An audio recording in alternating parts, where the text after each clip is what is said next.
Now, babasahin ko po ito, yamang anniversary niyo po ito, and we are now at the closing time ng inyo pong anniversary celebration. Now, ang katanungan po kasi ganito, alright, everybody look at this way, dito po tayo lahat nakatingin.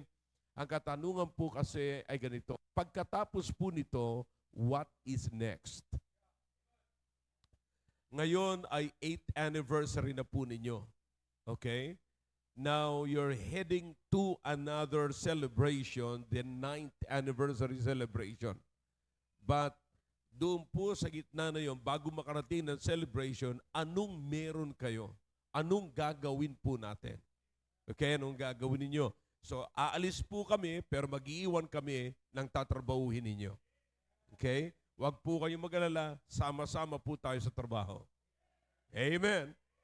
At ako'y nagpapasalamat na si Brother Rick ay tinawag ng Panginoon at nagpapasalamat ako na tumugon siya sa panawagan ng Panginoon. You know, bihira po mangyari yon, mga kapatid. Ako'y nagpapasalamat sa mga nakakasama ko sa gawain ng Panginoon na dating nasa serbisyo, hindi po sila umalis sa gawain ng Panginoon. Okay? And sila hanggang ngayon, well, anyways, baka maubusan ako ng laman sa mensahe. Sinasabi ko na ngayon. Wala pa akong points na binibigay. Okay? Mamaya ko na po sasabihin kasi laman po yan ng aking mensahe. Okay? Acts chapter 2, beginning from verse number 41. Okay? 41. Alright, you with me na? Nandiyan na po ba kayo? Amen. Thank you, Brother Rick. Thank you. And verse number 41, ito po ang sabi ng Biblia, then they that gladly received his word were baptized. And the same day there were added unto them about 3,000 souls. And they continued steadfastly in the apostles' doctrine and fellowship, and in breaking of bread, and in prayers. Okay? Tayo po muna ay sandaling manalangin. Let's bow our heads. Iko po natin ating mga ulo. Pikit po natin ating mga mata. Lalapit po tayo sa Panginoon. Dakilang Diyos, marami po salamat sa mga talata na binasa po namin ngayon. Pagpalain niyo po ang mga talatang ito na magsilbi na pagpapala sa inyong mga anak. Ito po ay gagawin batayan, Panginoon, ng mensahe niyo po sa gabing ito. Please, gawin niyo po akong pagpapala sa inyong mga anak. Salamat kay Pastor Rick na tinawag niyo po dito, Panginoon. Salamat sa kanyang puso para sa gawain. Sa kanyang pamilya, kay Tang and rest ng family, Panginoon. Kanyang mga katulong sa gawain nito. Salamat na sila po'y hindi lamang po anak, kundi sila po'y kasama, kamanggagawa ng kanilang magulang sa inyo pong gawain. Pagpalain niyo po ang mensaheng ito na hindi lamang po ang kanyang pamilya, kundi ang buong pamilya ng Baptist Church dito po sa Caloocan ay sa Caloocan ay patuloy na kamanggagawa po ni Brother Rick sa gawain. Salamat po at pagpalain niyo po ang lahat ng ito sa pangalan po ni Jesus. Amen. All right, thank you. You may be seated in the presence of our God. Dalawa gagamitin ko? All right, okay. All right. Kala ko dalawa, isang kaliwa, isang kanan. All right, so eto, wala na tong problema ha. Okay, pa nagka-problema ito. Yari ka sa akin, okay? All right. So you with me? So dito po tayo nakatingin lahat, mga kapatid. Lahat po tayo, pay attention. At ako po'y naniniwala na kayo po ay pagpapalain. See, ang point po natin ngayon is, may screen ba tayo doon? Oh yeah, good, good, okay. Now, papukusin lamang sila doon para hindi sila naglilikot, okay? Now, ang focus po, ang attention po natin ngayon ay ganito po, mga kapatid, okay? Pagkatapos ng selebrasyon ng 8th anniversary, mga kapatid, what is next? Now, isipin nyo ang lahat ng inyo pong ginawa sa taong 2025 or before the 8th anniversary. Okay? Now, pero bago po yan, bago kayo mag-iisip ng inyong ginawa, saan po nagsimula ang lahat ng ito? Ang sabi ng Biblia, sa binasa po natin maliwanag, then they that gladly receive. Okay? Then they that gladly receive. Kaya meron tayong ginagawa kasi meron tayong tinanggap. Alright? Now, saan at ano yung tanggap, mga kapatid? Ano ang bunga, ano ang pasimula ng pagtanggap? Dito ako para nakikita ako doon. Yeah. Okay? Now, ano ang pasimula ng pagtanggap? Now, kung titignan niyo po ang talata na yan, hindi lamang po yan nagsimula sa verse number 41 because the fact na sabi ng Biblia, then. Alright? The word then ay meron pong pinagsisimulan yan. May pangyayari before that. Kasi kaya nga then. In other words, pagkatapos. Okay? Now, ano ang pasimula? Then you will notice in verse number 38, merong nangyari po doon. Yan po ay makikita nyo na si Peter ay nag-preach during the day of Pentecost. Okay? Nang sabi ng Biblia, wala pong laman ang kanilang minsay, ang pinsay ni Peter, maliban po sa Panginoong Hesukristo. In other words, the Bible says, Peter preached Jesus.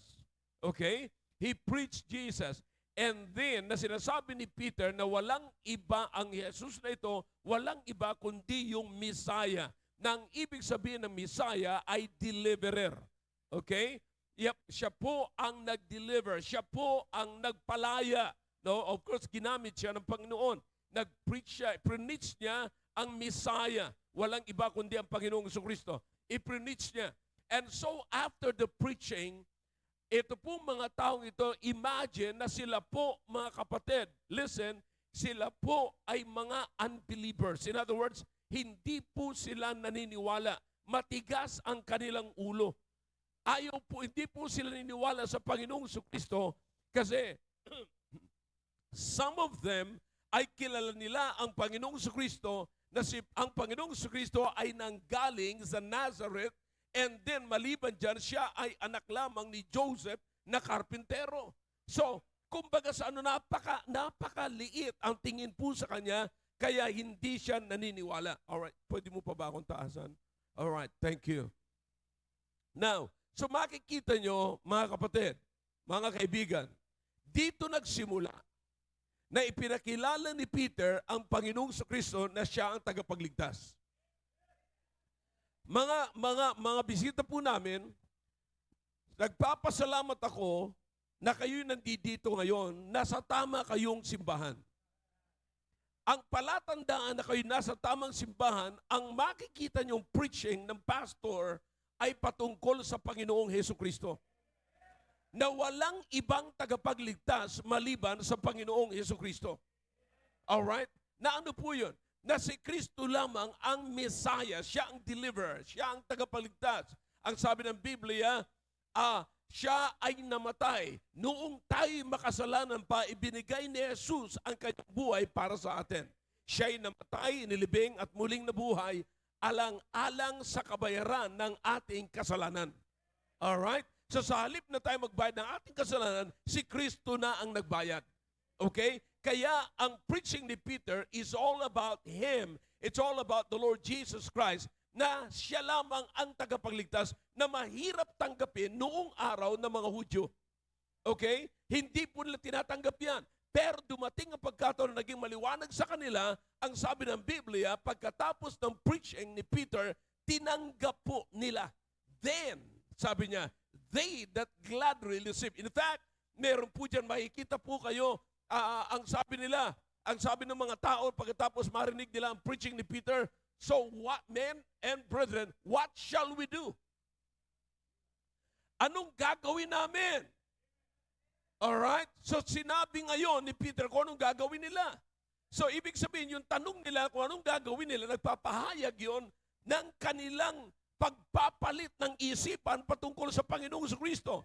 Sa ibang lingwahe, sa theology, ang tawag po dyan ay repentance. Narinig nyo yung word na yun? Alright, repentance. Change of mind. So sila po ay nagbago na lang pag-iisip sa paniwala na si Jesus ay hindi tagapagligtas. Ngayon naniniwala sila na si Kristo na ay tagapagligtas. Pero hindi po nagtapos doon. May itataas ka pa ba? Alright, medyo naramdaman ko yung hirap eh. Alright. Thank you. Kung medyo may itataas ka, para maghinahon lang ako. Yan, ganyan. Okay, good. Thank you. Pinapahirapan mo yata ako kanina eh. Alright. Estudyante ba to? Yes? Alright. Bagsakan na ng isang subject. Sa akin ba yan? Sa akin? Stacy, sa akin lang. Sa akin. Ano subject mo? Pastoral kasi hindi ka pwede magpastor. Okay? Alright. Now listen. So, pagkatapos mong tumanggap, pagkatapos sila mag-change ng mind, tinuruan po sila ni Peter kung anong gagawin. But hindi po, sa madaling sabi, sila po'y tumanggap. Okay? Tinanggap nila. In fact, sa binasa po natin sa verse number 41, katibayan sila po ay tumanggap. Ano po ang sabi ng Biblia? Then they that gladly received. Ibig sabihin, merong tumanggap.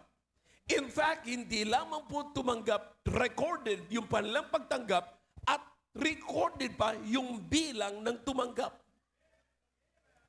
Kasi sabi ng Biblia, then they that gladly received His word were baptized.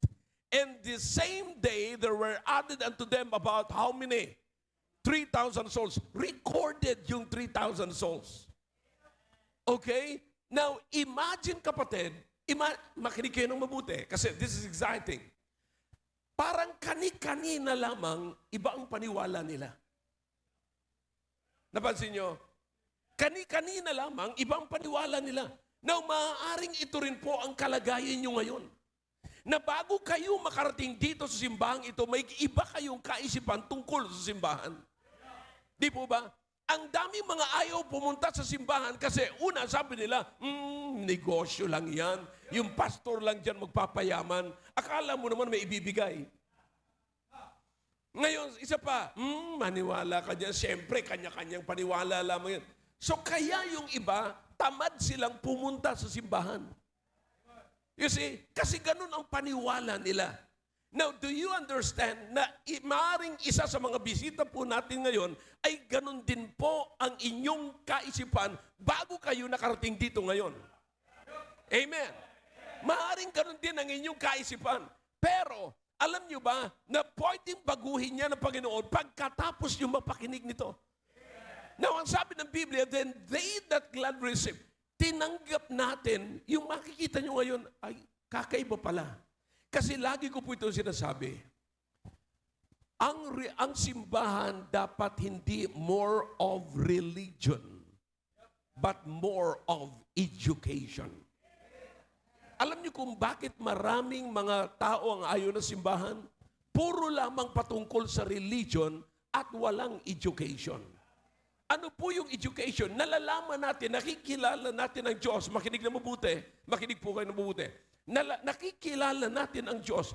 Mga kapatid, mga kaibigan po namin bisita, walang ibang magpapakilala sa inyo ng patungkol sa Diyos maliban sa pastor na tinalaga niya. Because ang sabi ng Biblia, I'll give you pastors according to my heart. That will feed you with what? Knowledge and understanding. Okay, so sino nagbibigay ng knowledge? That's wisdom. That is what? Information. And information is education. It's the source of education. Okay? He will give you knowledge and understanding. Ano pa? Understanding is your ability na tanggapin yung narinig mo. Okay? Alam nyo ba yung iba, napakaraming naririnig pero wala silang abilidad na tanggapin yung narinig nila. Yun ang problema po ngayon na napakaraming tao. Kaya salamat sa Panginoon kung after the service, meron po kayong tatanggapin. So binigyan kayo ng Diyos ng ability to receive the Word of God with gladness. Okay? Then ang sabi ng Biblia, they that gladly receive, yaong mga tumanggap. Okay? Yaong mga tumanggap ay ano? Nangabautismuhan.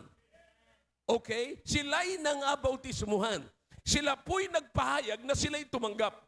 Listen, ang bautismo po ay hindi po yan requirement ng Baptist Church para kayo ay maging Baptist. Ang pinakang purpose ng baptism is for you to be identified with the death, burial, and resurrection of the Lord Jesus Christ. Okay? Yan ang unang hakbang ng pagsunod kay Kristo. Kapatid at mga bisita po namin, makinig kayo ng mabuti. Ang pagiging membro ng totoong simbahan ni Kristo ay hindi kagustuhan ng pastor at lalong hindi mo rin kagustuhan. Bakit? Kasi ang simbahang ito ay hindi pag-aari ni Pastor Rick at hindi mo rin pag-aari. You are not joining the fraternity or any club. You see, hindi po yan ganon. Kaya ang simbahan, kapatid, ay pag-aari ni Kristo, siya lamang ang may karapatang magdagdag. Hindi mo ginusto na magpadagdag dito. Idinagdag ka rito ni Kristo. Paano ka dinagdag ni Kristo? Kasi naging masunurin ka. Paano ka naging masunurin? Ipinapahayag mo na ako ay namatay at inilibing at muling nabuhay kalakip ni Kristo at hindi ako nahihiya na ipahayag sa maraming tao na ako ay identified kay Kristo. At si Kristo ang aking tagapagligtas. Si Kristo ang aking Panginoon. Did you get the point? Are you getting the point? Okay, huwag niyong kakalimutan yan sapagkat mahalaga po yan. Kasi kung hindi nyo nalalaman kung bakit kayo nandito, useless na nandito kayo. Okay? Ngayong nandito na kayo, inuulit ko, hindi po kayo ang may kagustuhan na magdagdag sa sarili ninyo. Okay? Kundi kagustuhan ng Panginoong Kristo. Hindi na sabi ng Biblia, they that gladly receive His word were baptized. And this same day, there were added unto them about 3,000 souls. All right. Naunawaan ko. Hindi pa gaanong maliwanag. Ibaba natin sa verse number 47. All right. Ano sabi sa verse number 47? Praising God and having favor with all the people and the Lord added to the church daily such as should be saved. Maliwanag na po yun. Sino ang nagdadagdag? Panginoon. Hindi ako, hindi rin ikaw. So idinagdag ka dito, simbahang ito, upang lalo mo pang makilala ang Panginoong Jesucristo. Okay? Now, eto na po yan ngayon. Pasok na tayo. Sabi ng Biblia, they were baptized. And then in verse number 42, ano sabi ng Biblia? Tingnan niyo po. And they what? Continued. Yaong mga dinagdag ng Panginoong Kristo ay ano? Nagpatuloy. Nakikinig pa po ba? Nakikinig? Alright, everybody, dito po tayo nakatingin, mga kapatid. Ang sabi ng Biblia, yaong mga nabautismuhan ay idinagdag. At nung sila'y dinagdag, ano sabi ng Biblia? Nagpatuloy. Okay? Nagpatuloy. Hindi lamang po sila nagpatuloy. Tandaan niyo po mga kapatid, ha? Tingnan niyo mabuti. Every time na nagsusoul winning at nagsishare ng baptism, lagi ko itong sinasabi sa mga nagsishare, huwag niyo kakalimutan yung word na ito. Gladly. Sa verse number 41. Importante yung gladly sa verse number 42. Bakit? Anong nasa verse number 42? Continued. Kaya sila nagpatuloy sapagkat sila'y masaya at nagpatuloy silang masaya. Alam niyo ba na napakaraming mga tao ngayon sa simbahan, mga kapatid, na nanatili sa simbahan pero wala ng saya. In other words, nag-i-exist na lamang sila sa simbahan pero wala na po silang saya. Pero ang totoong idinagdag ng Panginoon ay nagpapatuloy na sapagkat sila'y masaya at merong kasiyahan. Eto pa ngayon, another word na huwag niyo kakalimutan. After the word continued, what is the word after that? Look at your Bible. Steadfastly. Steadfastly. Now, ano po ang ibig sabihin ng salitang steadfastly? Ibig sabihin po niyan is firmly fixed in place. Okay? Firmly fixed in place. Not subject to change. Mananatili at nananatili, naka-fix po siya sa kung ano ang dati niyang kalagayan. At hindi po magbabago. And they continue steadfast. Si Luke, Dr. Luke, nagsulat nito, ito ang nakita niya sa mga Kristiyano back in his days. Na ano, nakita niya ang mga Kristiyano nagpatuloy, kapatid. Nagpatuloy na kung paano sila tumanggap, masaya silang tumanggap, nagpatuloy silang masaya at hindi nagbabago ang kanilang kasiyahan ngayon. Nawa ngayong gabi ay nakakakita pa ho tayo ng Kristiyano na kung gaano siya kasaya nung siya inaligtas, ganun pa rin siya kasaya ngayon na matagal na siyang naligtas. Alright? Now, sabi ng iba, Pastor, may nangyayari pa talagang ganito? Oh yeah. Nagkakaproblema ka, pero masaya ka pa rin. Walang tauhong walang problema. Lalo na kami mga pastor, tumingin lang kami sa inyo, may problema na kami. Yeah. Alam ko may problema din kayo. Kasi alam ko, yung iba sa inyo may asawa na rin. Eh paano ka mo yung mga dalaga at binata? May problema rin yun. Kasi ang hirap kayo mahirap kayo maghanap din na magkakagusto. Yeah, bihira lang yung mga ganitong itsura na ginugustuhan. But anyways, thank you. Eto mga kapatid, etong ibig ko sabihin, alright? Ito ay hindi nagbabago. Kung ano yung saya niya. Now, paano nangyari po ito? Alright? Paano mangyayari sa isang Kristiyano na siya ay mananatili sa kanyang dating estado? Okay? Na siya isang masaya. Now, 3 punto lamang punto na mabibilis, no? Para maunawaan po natin ng mabuti. Okay? Number 1, you stay with your pastor. Ano ang gagawin nyo pagdating dito sa panahon na ito? Na ngayon ay meron kayong selebrasyon ng 8th anniversary. Now, listen to me now. Here's the thing. Sino sa mga members dito, mga kapatid, makakapagtaas ng kamay na ang ibig sabihin ng pagtaas ng kamay, Pastor, hindi pa ho ako tulog. Alright. Ang ibig sabihin ng pagtaas ng kamay, Pastor, naniniwala po ako at gusto ko na sa darating na 9th anniversary, nandito pa rin ako. Raise your hand. Higher, higher, higher, higher. Wow! Look at this. Halos lahat kayo mga kapatid, kahit yung natutulog, tataas pa rin ng kamay. Alright, palakpakan natin ang mga sarili natin mga kapatid. Yeah, thank God.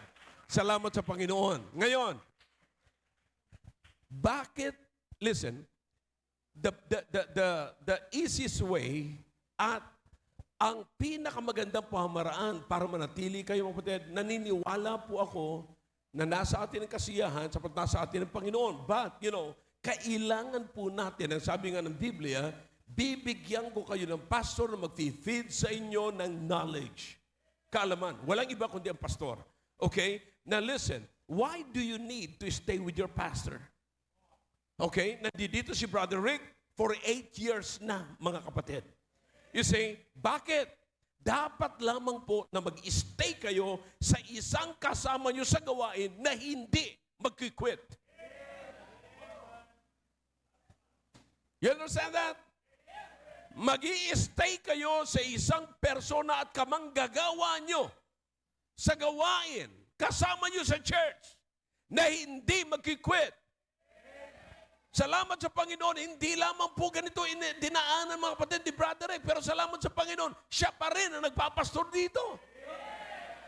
You see, kailanman si Tang siguro hindi naman nagplano. Yeah.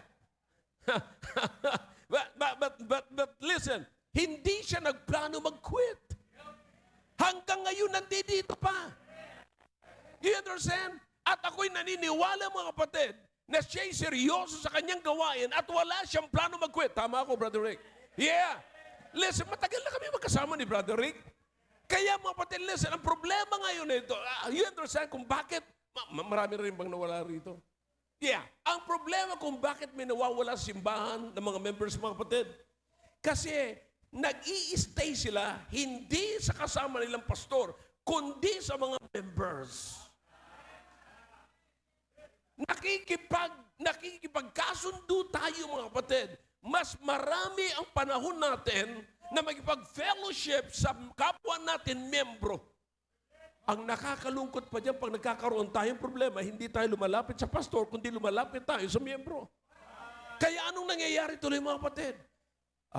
Hindi positive ang natatanggap natin, kundi negative. Nais yung mag-stay kayo hanggang 9th, hanggang 10th, at mga susunod pa? Alright, stay with somebody in the church that never planned to quit. You see? Now, kita nyo kasama ko rito, mga kapatid, sila Brother Roy, Brother Al, Brother Joe, and Brother Jed, and si Ariel din, mga kapatid. Okay? Matagal-tagal na rin yan, mga kapatid. Marami beses na nag-quit. But here's the thing, kapatid. Kasama ko ang ngayon mga starmen.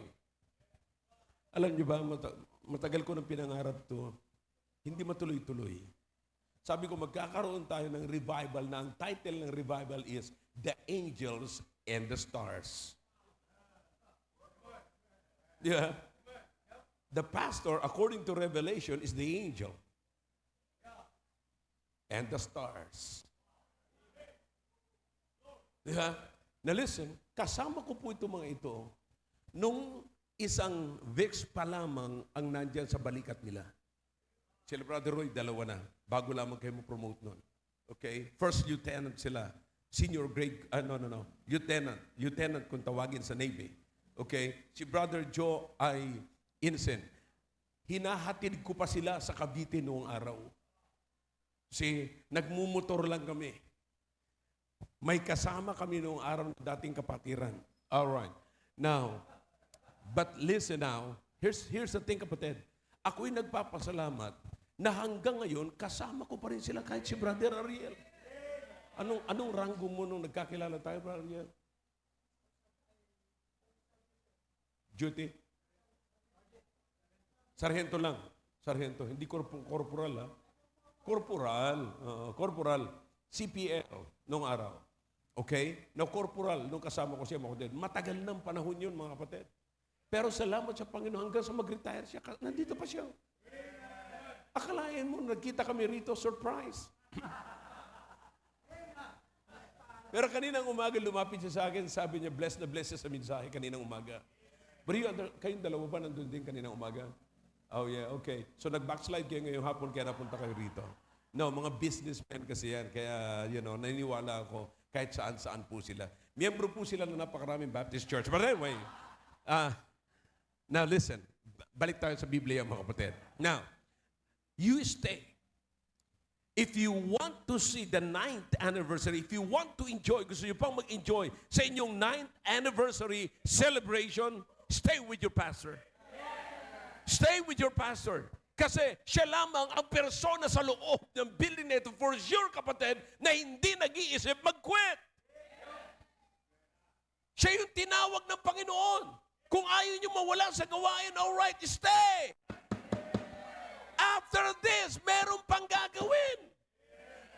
The reason why he is going to stay because he has a lot of things to do. Marami pang gagawin, mga kapatid. Marami pa siyang assignment sa Panginoon. You see? So, kung gusto niyo makakita ng tao na kahit may problema, hindi nayayanig, kahit may problema, nagpapatuloy, kahit may problema, makakita ka ng ngiti, kahit may problema, nagsusoul winning, kahit wala ng pera, nagbibigay. He is the man of God. Stay with your pastor. Tandaan niyo yan, mga kapatid. Marami, ngayon maaaring sabihin nyo, ay, nagandaan ako sa preaching ni pastor, susundan ko sa YouTube. Yeah, salamat naman kung susundan nyo ko.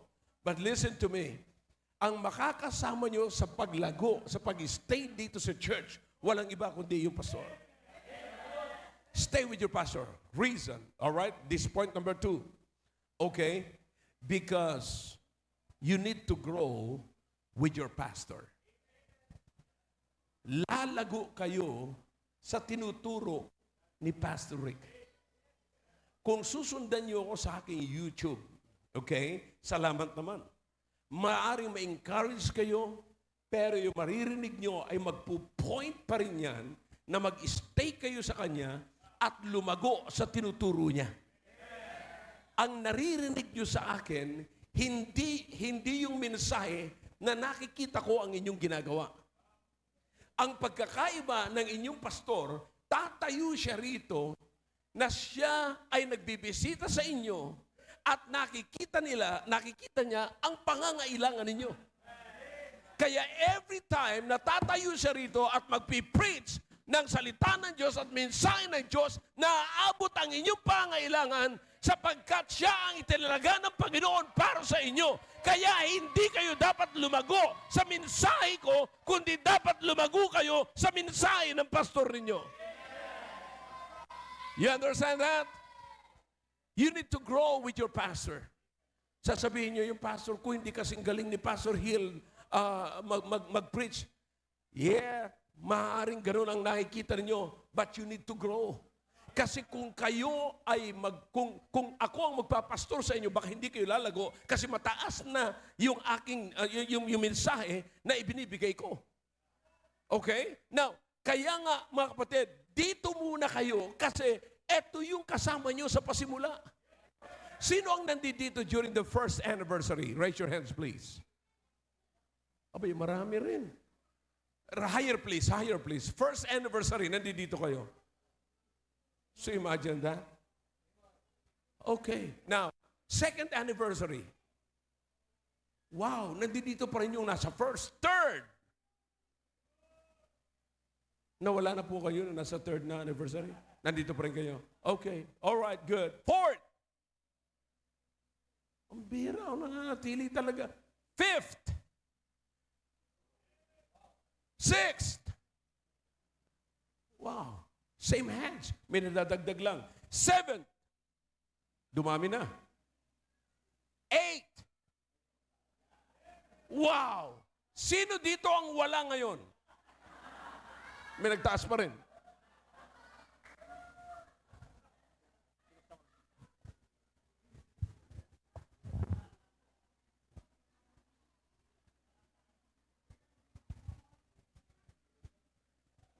May tumaas din eh. Listen, makinig kayo ng mabuti. There are times, plural, na maaaring nau-offend kayo, hindi nyo nagugustuhan ang mensahe na naririnig nyo rito sa pastor ninyo. Subalit nais kong sabihin sa inyo, yun ang kailangan ninyo. In fact, hindi lahat ng pagkain na nagbibigay ng tusugan sa inyo ay gusto nyo. Ulitin ko. Makinig. Alright? Hindi lahat ng pagkain na nagbibigay ng kalusugan sa inyo ay nagugustuhan nyo. Say amen if you agree. Yeah! Karamihan dyan sasabihin nyo, mapait naman yung ampalaya. Hindi ko gusto, matabang. Pero yun ang kailangan nyo. Ano ba to? Lagi na lamang okra, madulas. Kahit hindi mo ngumunguya, nagkukusang pumasok. Pero kailangan mo. You see, gusto natin kukuha tayo ng mga preserved food and meat na nandoon sa bilihan, sa supermarket, pero hindi natin pinapansin o nandyan lamang sa kalsada o nandyan lamang sa paso na mga dahon ng kamote at talbos na malunggay. Pero yun ang kailangan natin na hindi natin pinapansin. Minsan, kapatid, hindi natin pinapansin yung mensahe na naririnig natin dito kasi lagi yung nakikita si Pastor Rick. Ang attractive sa inyo, yung bihira niyong makita. na hindi nyo naman talaga kailangan at magsusustain ng pangailangan ninyo. Ang makakapag-sustain ng pangailangan ninyo, yung nakakakita sa inyo. And that is your pastor. That's why you need to stay up with your pastor and grow with your pastor. Woo! Amen. Last, bago ako maubusan ng tubig sa katawan. You grow with your pastor, and then you will notice, mga kapatid, that you need to stay with your pastor because yung pastor ninyo ang siyang madala sa inyo sa mataas na uri ng paglilingkod sa Panginoon. You see, wala nang iba. Wala nang iba. Wala nang ibang makakapagdala sa inyo sa mataas na uri ng paglilingkod. Siya yung may kakayanan.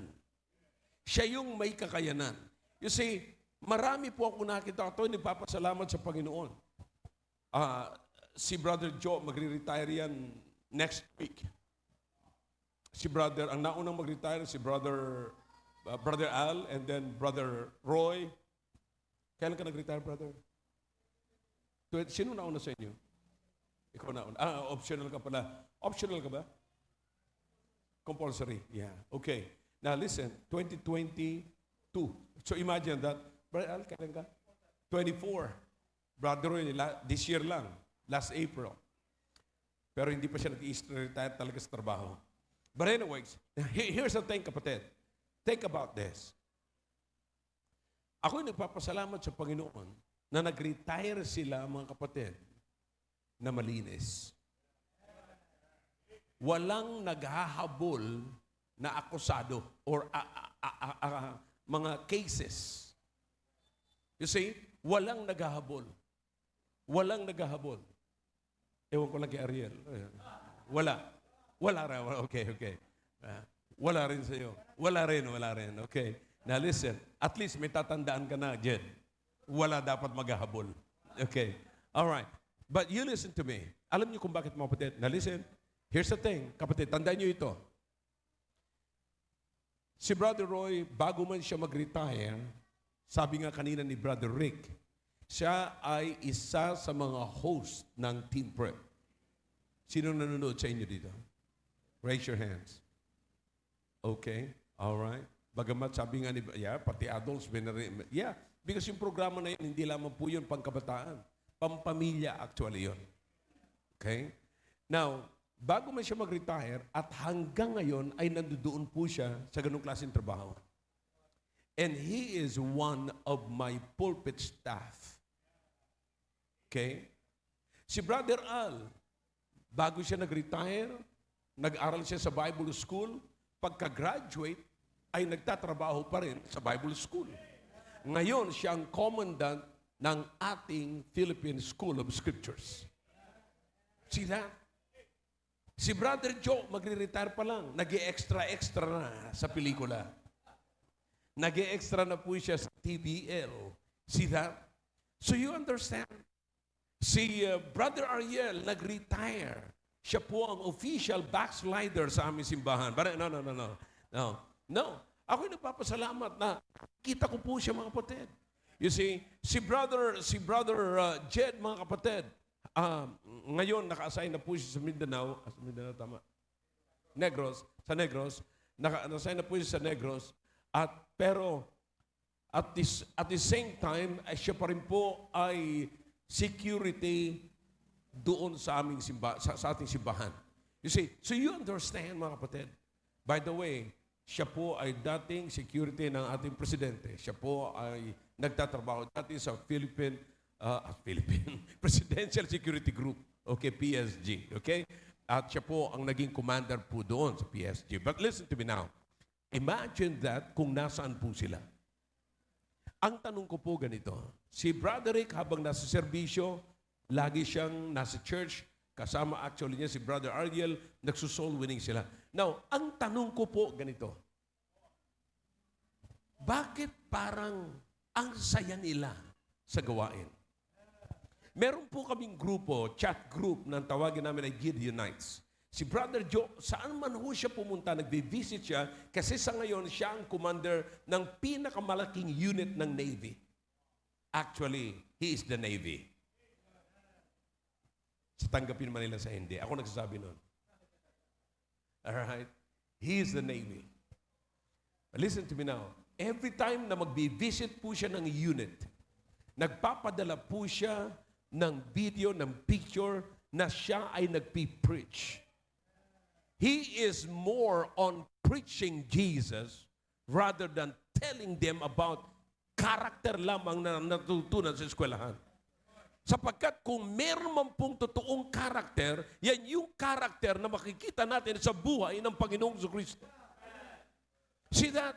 Now, ang sinasabi ko po mga kapatid ay ganito, na kung kayo ay mag-i-stay, kasama nyo ang inyong pastor, kayo po ay mag-grow at habang kayo nag-grow, madadala po kayo ng inyong pastor sa mataas na level ng paglilingkod sa Panginoon.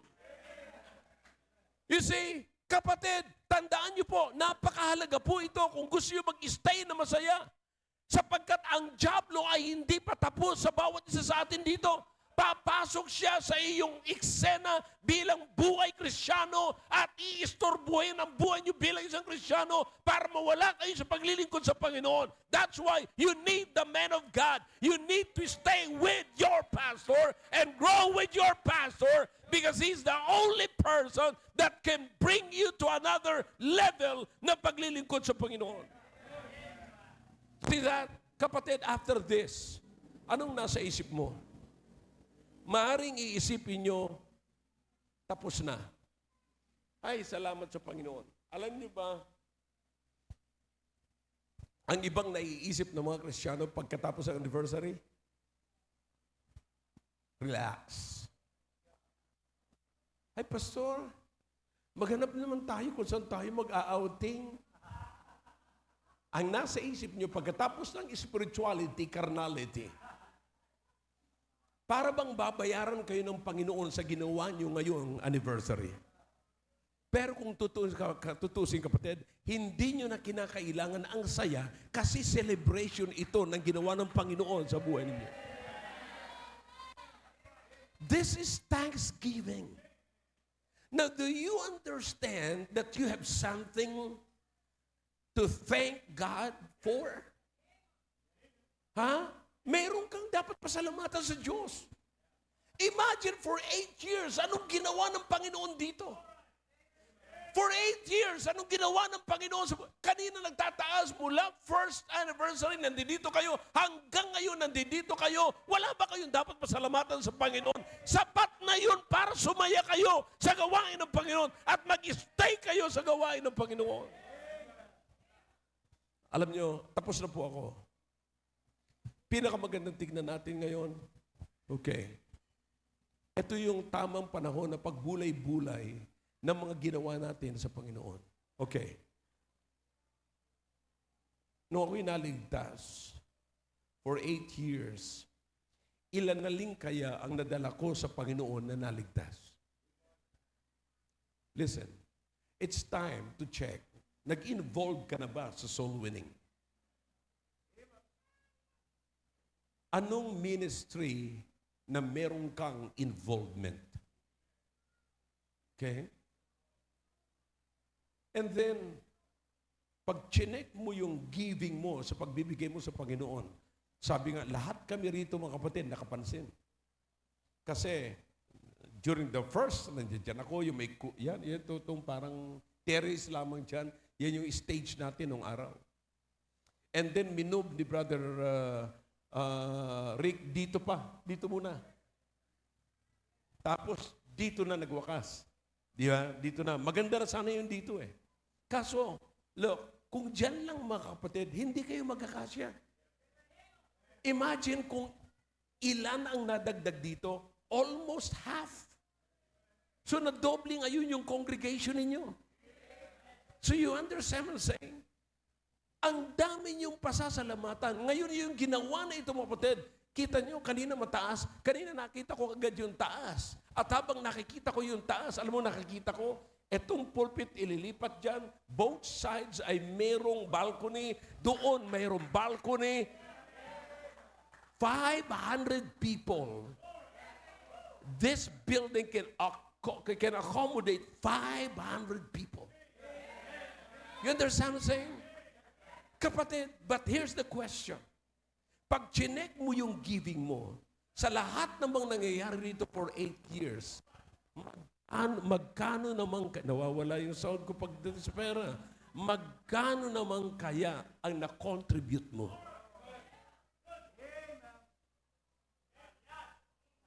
Now, hindi po ako nanunumbat, hindi po ako nagdi-degrade, hindi po ako nagre-rebuke. Pinapabilang ko lamang po sa inyo para makita mo yung growth mo. You see, nauunawaan niyo po ba mga kapatid na ang pagbibigay ay hindi po yan sasabihin natin na may bahagi ako sa church.